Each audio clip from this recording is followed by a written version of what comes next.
This is 5 on your side at 10. Focused on you. Off the top at 10, a grieving grandmother opens up about her granddaughter's murder. It comes a day after prosecutors charged a 15-year-old in the case. Good evening, I'm Brent Solomon. Police say another teen shot and killed 15-year-old Emily Valentine in South City just 10 days ago. New tonight, Robert Townsend with the family's reaction.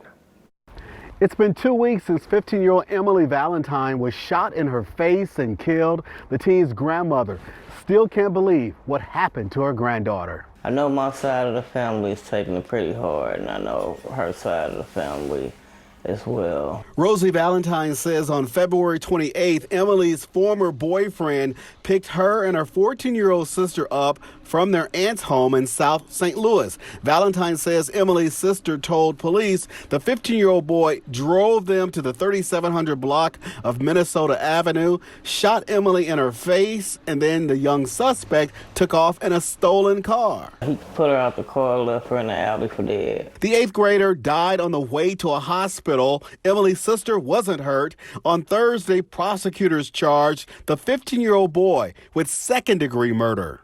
I think he should be charged with first-degree murder. It's not the first time the Valentine family has tragically lost a loved one. On August 2nd, 2015, Emily's 23-year-old father, Dorian Valentine, was shot 6 times and left to die in an alley in North City. Rosie Valentine had sole custody of her granddaughter. Smart, intelligent, the girl made good grades. Got connected with the wrong people. Yeah. From community activists to city officials to clergy members, they all continue to speak out against the teen violence that isn't letting up. Records show from January 1st through March 2nd, 12 kids have been shot in St. Louis. 4 of those young victims died. I know justice will be served. Investigators tell us the 15-year-old suspect was already in custody in St. Louis County on separate charges. Meantime, Emily's family is now preparing for her funeral.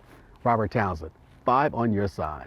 Such a heartbreaking update. Thank you, Robert. Developing tonight, St. Louis police investigating a shooting near downtown St. Louis. Within the past 2 hours, officers showed up to Washington Avenue outside of the Eli Walker Lofts. Police say someone shot a man in the face there. He is expected to be okay. No word right now on a suspect. New tonight, the woman accused of harassing a Latino family in South City will remain in jail. Judy Klein had a detention hearing today. Her public defender said in court when Klein showed up to the Latino family's home, she thought she was going to her parents' home. The public defender said Klein is schizophrenic and wasn't on her medication. He says she was homeless at the time of her arrest. Prosecutors asked that Klein remain in jail. Her next hearing will happen on March 16th. Tonight, the St. Louis Battlehawks are mourning the loss of one of their trainers. The XFL announced Ben Siegfried passed away Thursday evening. He worked with the XFL Athletic Training Department and played a role in preparing the Battlehawks and DC Defenders for the season. The league did not release any other details on Siegfried's death. Tonight, a homeless encampment at Euclid's Landing is no more. Today was the deadline the city provided to have people there pack up their tents and their personal belongings. About 40 people live there, and about half are moving into housing that the city will provide. Homeless advocates claim city leaders weren't transparent about the details of short-term housing, and they say the wait list for permanent housing is too long. They're breaking up a community. They have, a sense of community here. They all work together very well, and they want to stay. And it's unfortunate that the city comes down to clear them out for profit. A lot of people here are actually moving to Illinois. They're going across the bridge right here because there's no spots available left in St. Louis that aren't highly criminalized. Today, a city spokesperson said, quote, by meeting these residents where they are, DHS was able to identify and offer housing and resources that would address their underlying needs and set them on a path to permanent housing, end quote. City leaders say they are providing drug rehab and behavioral counseling to those who want it. More news tonight out of embattled St. Louis Circuit Attorney Kim Gardner's office. Chief Trial Assistant Marvin Tier is resigning at the end of the month. Tier's departure leaves 5 prosecutors to handle felony cases. The I-Team filed a sunshine request to see just how many cases they have. We've learned one prosecutor is working on as many as 117 felony cases. The fewest felony cases assigned to a prosecutor is 73. We took those findings to a SLU law school professor. With these numbers, can they be effective? Those are huge numbers. I think it'd be very hard, even without these people leaving, to ever clear those cases. What should the caseload be for these attorneys? I think it should be a lot lower, maybe 20, 30 cases. Gardner's office told 5 on Your Side Judge Tier has been an invaluable leader for them and that he's transitioning to spend time with family. This resignation comes as the Missouri Attorney General is pursuing a rare legal effort to remove Gardner from office. And state lawmakers are pushing a bill to appoint a special prosecutor to the city. Tonight, a special fundraiser held to support Janae Edmondson. The St. Louis Police Association hosted a benefit night for the Tennessee teenager. Janae was in St. Louis last month for a volleyball tournament when she lost her legs in a serious crash in downtown. The Edmondsons recently returned home where she will continue her treatment and her recovery. Well, if you're traveling to downtown St. Louis this weekend, prepare for crowds. The downtown St. Patrick's Day celebration kicks off at 9 with a run. That's 9 in the morning. The parade then starts at noon at Market and 20th, ending at Broadway and Clark. Well, the Battlehawks home opener is also happening this weekend. That's on Sunday. A huge crowd expected at the Dome. The team opened 400 level seating today. With so much going on downtown, we want to check in with Jim Castillo because you've got our weather first forecast and we want to know, what can folks expect? Well, Sunday does look dry and we are dry tonight, Brent, but in between that, there's a piece of that system hitting California headed our way, and it's going to be a cold rain for most, maybe a winter mix to the north, but no issues travel-wise with that. Right now, high pressure keeping us nice and dry. A lot of clouds tonight, so mainly cloudy, and it's going to be cold, upper 20s to low 30s, and that wind is relaxing, but right now it's 37 degrees with the northeast wind at 10. It makes it feel like with a wind chill of 30 degrees, so if you're headed out, you'll need a jacket. Same thing for tomorrow morning, but lighter wind.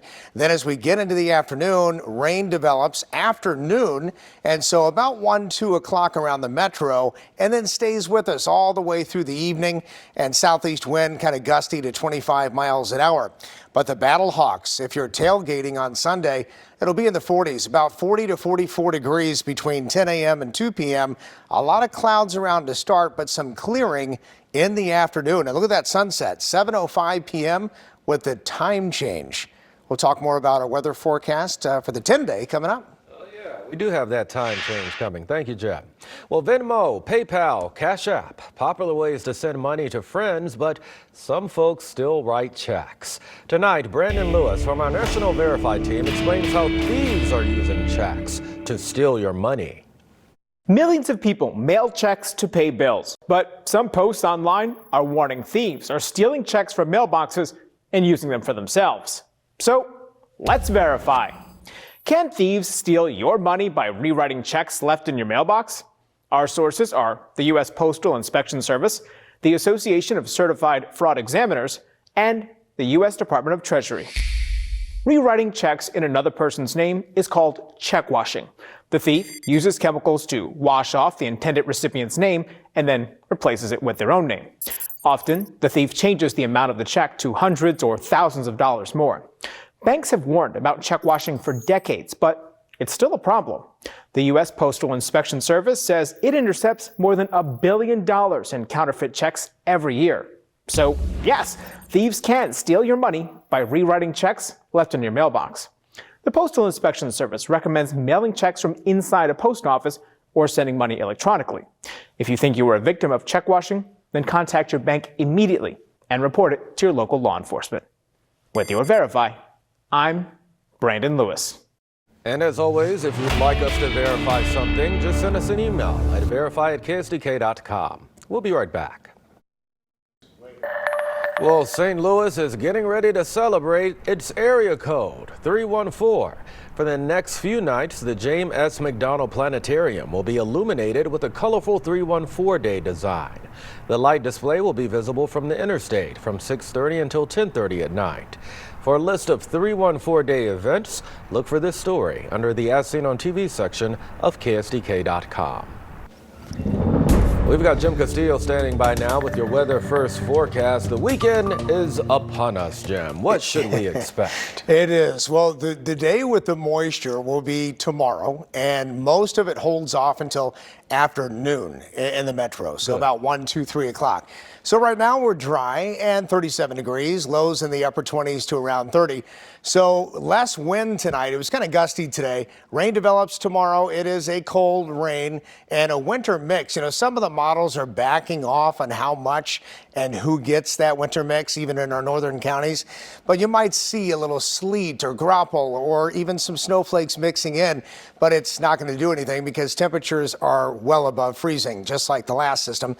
47 degrees for that high today. 54 is the average high, and 38 and 35. So 35 is the average low, and we'll be just a little bit below that tonight. So 37 now, and that northeast wind at 10, making it feel like 30.